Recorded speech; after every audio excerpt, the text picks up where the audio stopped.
Hola mis amores. Today in Tea Time with Nori, I'm gonna be doing a book review.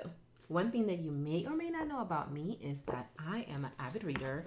I love books, I love reading, I love being transported to a different space and just learning a lot about me. So I like to read a lot of self help books. I like to read a lot of business books, and some of them have been really transformational. And I wanted to share them with you. Maybe you've been thinking about getting some of these books. Maybe you heard of some of these books, and this might be the um the camel the what is it? This might be the thing that makes you press the checkout button on Amazon. So let's get started. One of the things that really stood out to me about Thrive, we're going to be talking about Thrive, the third metric to redefining success and creating a life of well being, wisdom, and wonder. So, this book is by Arianna Huffington. She's the founder of the Huffington Post and Thrive Global. And I got this book from my best friend. Hi, Joy. She gave it to me, and I took a minute to pick it up because I have a few books that I was reading. But when I finally grabbed Thrive, I was very, very pleased with it. Overall, is a book that focuses on how putting yourself first is at the heart of creating a life that you are at peace with. It's really in alignment with what I've learned from other books I've read, and he does a really great job at showcasing it on a global scale, which is another thing I enjoy about this book, is that he talks about the movement of well-being from a global angle. So sometimes we can feel like a lot of stuff is just happening in the US, but Thrive makes a good argument for how it's happening worldwide and why that shift is important to us. So, quick run through on how the book is structured. There are really just four chapters in this book. You have well being, wisdom, wonder, and given. It does have an introduction too, but the book is really focused on those four chapters. And each chapter addresses those topics and looks at data that helps highlight how these elements come into play with having the life of our dreams. The first thing that Arianna talks about that really stood out to me is this definition of success.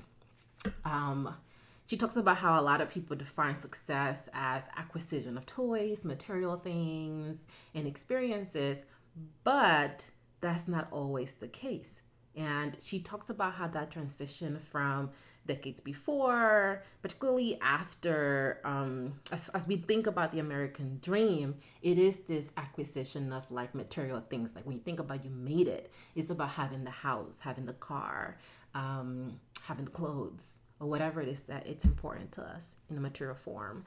So, really, from the beginning, one of the things that Arianna is calling us to do is to define success for ourselves, which is very important. If you are not living a definition of success that is aligned with you, you're going to have a really hard time achieving that. And I think Thrive sets the tone for how do you put yourself first for real, like with your actions and not with your words.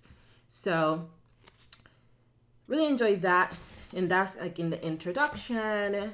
The other thing I enjoy about this book is just how many different books there are recommended in here.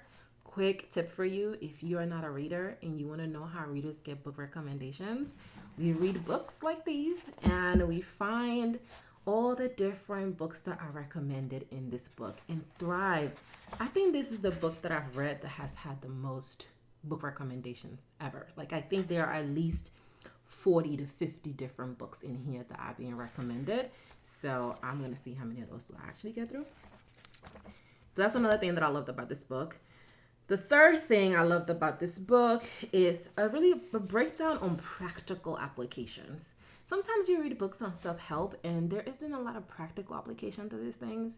You may be wondering, how am I supposed to apply this to my day-to-day? How am I supposed to know that this is working or not working? And Arianna does a really good job kind of putting those links together. There's a section on page 161 in the version I have where she talks about habits, how do habits work, and she even gets into the science behind it, right? So here she says, when we think of what we think of as a habit itself, which can be psychological, emotional, or physical, that's what a routine is, right? And she calls this a habit loop. It's easy to see why, as time goes on it becomes more and more automatic, more and more difficult to break. Of course, our primary goal shouldn't be merely breaking bad habits as much as replacing them with new, healthier habits that help us thrive. Another really powerful moment here, I think that talking about habits is extremely important because we have habits, whether you like it or not, whether these habits serve you or not, they're present. And the more you are able to see and be aware of them, the easier it's going to be to utilize them in a way that helps you accomplish the goals that you have for yourself. And here, she actually recommends The Power of Habit by Charles Duhigg. And I think I've read this book before, although I don't remember it that well. So I'm going to have to go back and take a look. So, talking about how habits work, I think is very important. Then here's something else that I thought was worth mentioning. Keystone habits say that success doesn't depend on getting every single thing right, but instead relies on identifying a few key priorities and fashioning them into powerful levers. This is something that I wanted to share because I think when we look at habits, there's this idea that we're supposed to get them perfect every single time, but we're not. Like you starting a new habit, you may start off strong, you may fall off, and you get back into it. It's not a big deal. But if you are focused on perfectionism, for example, and this fear and negative self-talk, you may want to stop practicing like your habits before you've gotten a chance to perfect them or to improve on them and reiterate on them. So, just continuing to, this is a good encouragement to keep moving forward even when habits are difficult to change, because as she mentions on the next page, habits are very hard to change. Changing your behavior is really difficult, which is something that this chapter of wisdom spends a lot of time talking about how difficult it is to change behavior. And I really like this discussion in the book because I think most people don't realize how difficult it is to change their behavior. I think people think that they want to change and they do it like this and it's done, and they set that expectation for themselves. But that's not how it works in real life, at least not with the work that I do and my own personal experience. Habits take time to change.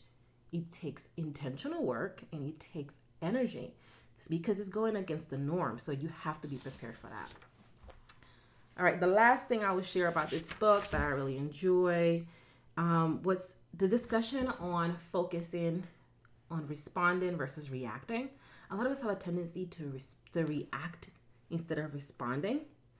And when we react, we are just falling into old patterns that we have. But when we respond, we take a moment to be in the present and to see and make a conscious decision if what we're going to do is in alignment with the values that we have.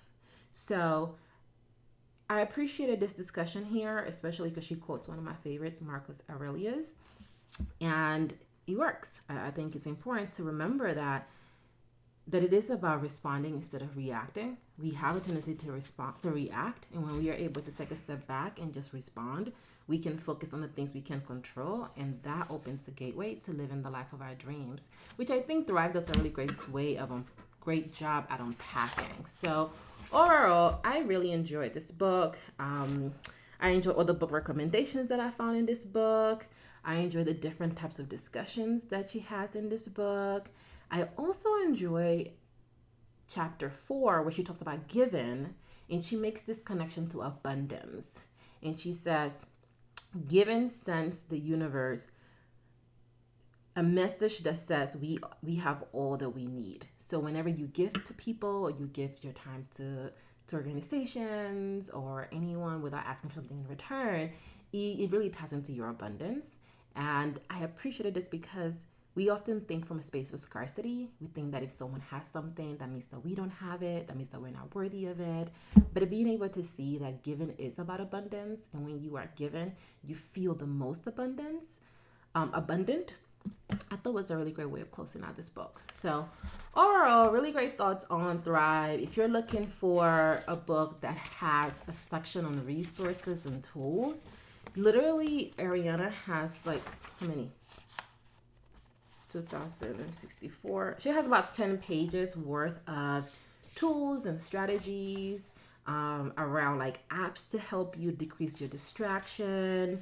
She has meditation music recommendations. Excuse me. She has she has tons of book recommendations, and I think this is pretty dope. She even has volunteering recommendations for you so that you can give more. So overall, I like Thrive. I don't really rate my books, the books that I read. I think this one is good if you're looking for book recommendations, if you're looking to understand more about how well-being is becoming a global movement, and if you're looking to find that third metric, and that third metric is you, just in case you needed to know. Thank you so much for joining me today. Have an amazing rest of your day, and I will see you in the next video. Hasta luego.